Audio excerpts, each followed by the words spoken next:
দেশজুড়ে শনিবার পর্যন্ত ভারী বৃষ্টির পূর্বাভাস দিয়েছে আবহাওয়া অফিস। রাজধানীর আগারগাঁওয়ে আবহাওয়া অফিসের সামনে থেকে আরও জানাতে যুক্ত হচ্ছেন মনিরুল সোহাগ। সোহাগ, অব্যাহত বৃষ্টি নিয়ে কি বলছে আবহাওয়া অফিস, আমাদেরকে জানাবেন।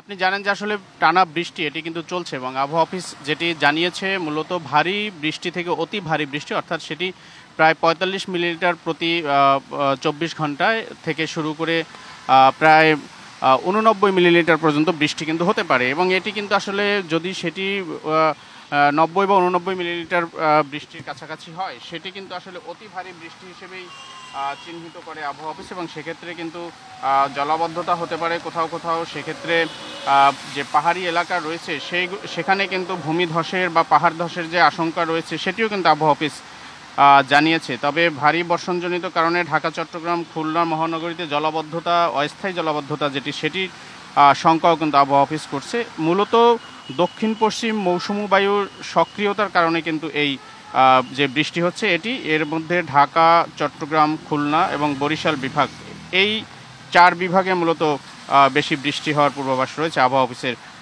পক্ষ থেকে। তবে এই বেশি বৃষ্টি এটির কারণে আসলে রাজধানীবাসী এবং দেশের বিভিন্ন এলাকায় যারা সাধারণ মানুষ রয়েছেন, বিভিন্ন প্রয়োজনে বাইরে বের হয়েছেন, গন্তব্যে যাওয়ার উদ্দেশ্যে বের হয়েছেন, তারা কিন্তু ভোগান্তিতে পড়েছেন। কর্মজীবী মানুষ যারা তারা ভোগান্তিতে পড়েছেন, তার মধ্য থেকেও কিন্তু অতি প্রয়োজন যাদের রয়েছে বা দরকার রয়েছে তারা কিন্তু বাইরে এসেছেন। তবে এই বৃষ্টিপাতকেও কিন্তু বর্ষা মৌসুমের যে স্বাভাবিক বৃষ্টি সেটির মধ্যেই রাখছে আবহাওয়া অফিস। কারণ বর্ষা মৌসুমের স্বাভাবিক বৃষ্টি যদি না হয় সেক্ষেত্রে কিন্তু আপনি দেখবেন যে এর আগে কয়েক বছর বৃষ্টিপাত কম হওয়ার কারণে বিরূপ প্রভাব কিন্তু পড়েছে এবং এই স্বাভাবিক বৃষ্টি এটিও কিন্তু দরকার বলে মনে করছে আবহাওয়া অফিস এবং অন্যান্য সংশ্লিষ্ট যারা রয়েছেন। তবে সব মিলে তারা আগাম সতর্কবার্তা দিয়েছেন যে যেসব জায়গায় ঝুঁকি রয়েছে, তাৎক্ষণিকভাবে যদি পানি জমে যেতে পারে, কোথাও বন্যার সৃষ্টি হতে পারে, সেই জায়গাগুলোতে যাতে সতর্ক অবস্থা নেয় স্থানীয় জনগণ যারা রয়েছেন এবং সংশ্লিষ্ট সরকারি কর্মকর্তা অন্যান্য যারা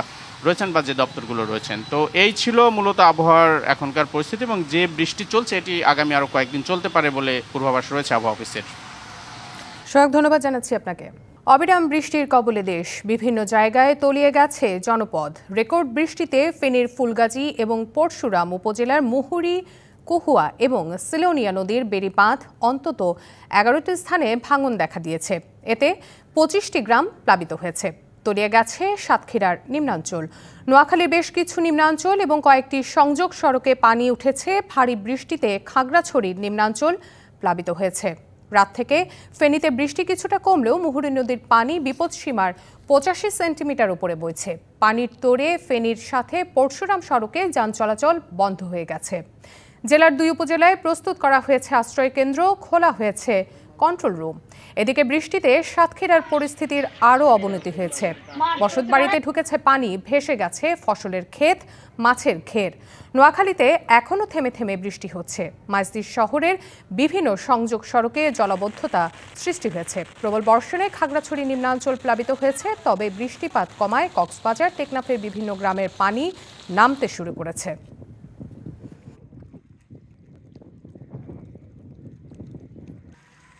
আমাদের জনজীবন পুরা স্থবির। আমাদের শিক্ষা প্রতিষ্ঠান এবং আমাদের স্কুল কলেজের শিক্ষার্থীরা স্কুলে যাইতে পারছে না, পরীক্ষা স্থগিত। মারাত্মক অবস্থা, জনসাধারণের জীবন খুবই দুর্ভোগে যাচ্ছে। বন্যার পরিস্থিতি এবং বাসা মাঝে আর রোমান পানি, প্রচুর পানি, সব জায়গায় পানি আছে, রিক্সা চালাতে বহুত কষ্ট হইতেছে। জুলাই অভ্যুত্থানে আন্দোলনকারীদের উপর প্রাণঘাতী অস্ত্র ব্যবহার এবং নির্বিচারে গুলি চালাতে নিরাপত্তা বাহিনীকে নির্দেশ দিয়েছিলেন সাবেক প্রধানমন্ত্রী শেখ হাসিনা। এক প্রতিবেদনে এ তথ্য জানিয়েছে বিবিসি। ফাঁস হওয়া গত বছরের 18 জুলাইয়ের একটি অডিও সম্পর্কে জানেন এমন একটি সূত্র বিবিসিকে জানিয়েছে, সরকারি বাসভবন গণভবন থেকে শেখ হাসিনা ওই ফোন আলাপটি করেন। ওই কণ্ঠের সঙ্গে শেখ হাসিনার কণ্ঠস্বরের মিল শনাক্ত করেছে বাংলাদেশ পুলিশের অপরাধ তদন্ত বিভাগ। বিবিসি আদালতের এয়ারশটের অডিও ফরেন্সিক এক্সপার্টদের নিয়ে এই রেকর্ডিংয়ের সত্যতা যাচাই করেছে এবং তারা এটিতে এডিট করার বা কোনো রকম পরিবর্তন করার কোনো প্রমাণ পায়নি। বিএনপি চেয়ারপারসনের উপদেষ্টা ডক্টর আব্দুল কুদ্দুসকে দেখতে রাজধানী নিউরোসায়েন্স হাসপাতালে গেছেন বিএনপি মহাসচিব মির্জা ফখরুল ইসলাম আলমগীর। সেখানে এখন কথা বলছেন তিনি। সরাসরি চলে যাচ্ছি সেখানে। নির্বাচনী সরকারের সঙ্গে জনগণের সম্পর্ক সেই কারণেই আমরা বলছি যে সংস্কারগুলো হচ্ছে, সংস্কারে আমরা অংশ নিচ্ছি, প্রত্যেকটি সংস্কারের দাবি আমরাই তুলেছি সবার আগে। সুতরাং সংস্কার এবং নির্বাচন এর মধ্যে কোনো কন্ট্রাডিকশন নেই, দুটো একসাথেই। জামাতেরা বলছে লেভেল প্লেইং ফিল্ড।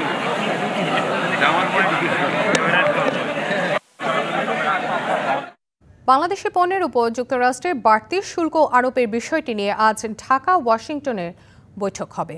যুক্তরাষ্ট্রের সঙ্গে বাণিজ্য ঘাটতি নিরসনের বিষয়ে সমাধান না এলে 1 আগস্ট থেকে দেশটিতে পণ্য রপ্তানিতে বর্ধিত হারে শুল্ক দিতে হবে। এই অবস্থা থেকে বিশেষ ছাড়ের জন্য ওয়াশিংটনে বাংলাদেশের বাণিজ্য উপদেষ্টা এবং সচিব মার্কিন প্রতিনিধিদের সাথে বৈঠকে বসবেন। এদিকে বাংলাদেশের পাশাপাশি দক্ষিণ কোরিয়া, জাপান সহ 14টি দেশের ওপর নতুন করে শুল্ক হার নির্ধারণের ঘোষণা দিয়েছে যুক্তরাষ্ট্র। মার্কিন প্রেসিডেন্ট ডোনাল্ড ট্রাম্প বলেছেন, ইরানের সঙ্গে নতুন আলোচনার পরিকল্পনা নেওয়া হয়েছে এবং তিনি যথাসময়ে দেশটির ওপর থাকা নিষেধাজ্ঞা তুলে নিতে চান। ইসরায়েলের প্রধানমন্ত্রী বেনিয়ামিন নেতানিয়াহুর সঙ্গে ডিনারের শুরুতে ট্রাম্প সাংবাদিকদের কাছে ওই মন্তব্য করেছেন। এ সময় সিরিয়া প্রসঙ্গ তুলে তিনি ইরান বিষয়ে একই সিদ্ধান্ত নেওয়ার আশা প্রকাশ করেন। তবে ইরানের কর্মকর্তারা বলেছেন, তারা যুক্তরাষ্ট্রের কাছ থেকে আলোচনার কোনো অনুরোধ পাননি। ডিবিসি সংবাদে এই ছিল এখনকার মতো। ডিবিসি নিউজের সংবাদগুলো পড়তে ভিজিট করুন dbcnews.tv আর ভিজিট করুন ডিবিসি নিউজের ফেসবুক পেজ এবং ইউটিউব চ্যানেলে। ডিবিসির সঙ্গে থাকুন।